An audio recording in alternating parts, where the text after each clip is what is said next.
আমার কাজিনদের সাথে এসেছি, আমার নানা নানি দাদা দাদি সবার সাথে আমরা ফ্যামিলি এসেছি। আমরা পুরো ফ্যামিলি এসেছি বনলতা এক্সপ্রেস দেখতে।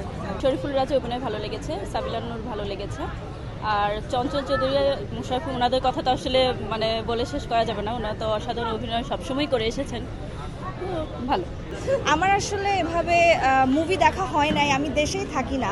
সো এবার প্রথম অনেকদিন পরে সে দুইটা মুভি দেখলাম এবং দুইটাই আমাকে অনেক বেশি ইমপ্রেস করেছে। রাক্ষস এরকম বলবো না যে মজা ছিল না, দেখে মজাই পেয়েছি, বাট এই ধরনের মুভিতে একটু পরে বোর হয়ে যায়। But Banalata Express I guess 10 বছর পরে দেখলেও ভালোই লাগে। দুইটা different genre, so depends on the viewer, তাদের পিওভি কেমন হয়। ডায়লগগুলো খুবই ফানি ছিল, খুবই অনেকগুলো জিনিস অনেক রিলেটেবলও ছিল। আমি বারবার ওর দিকে তাকাচ্ছিলাম, এটা তো হয়েছে রিয়েল লাইফে। Overall it was a good movie. বনলতায় অবভিয়াসলি কিছু কিছু সিনারিও আছে যেটা হয়তো ফ্যামিলিরা কমফোর্টেবল নাও ফিল করতে পারে, লাইক ওই যে drinking scenarios and smoking and all. But আমি মনে করি দ্যাট আমাদের generation is kind of use to এটা দেখে, এত বেশি ইস্যু হবে না। বাট ফ্যামিলি নিয়ে দেখার মতন বেশ ভালো একটা মুভি।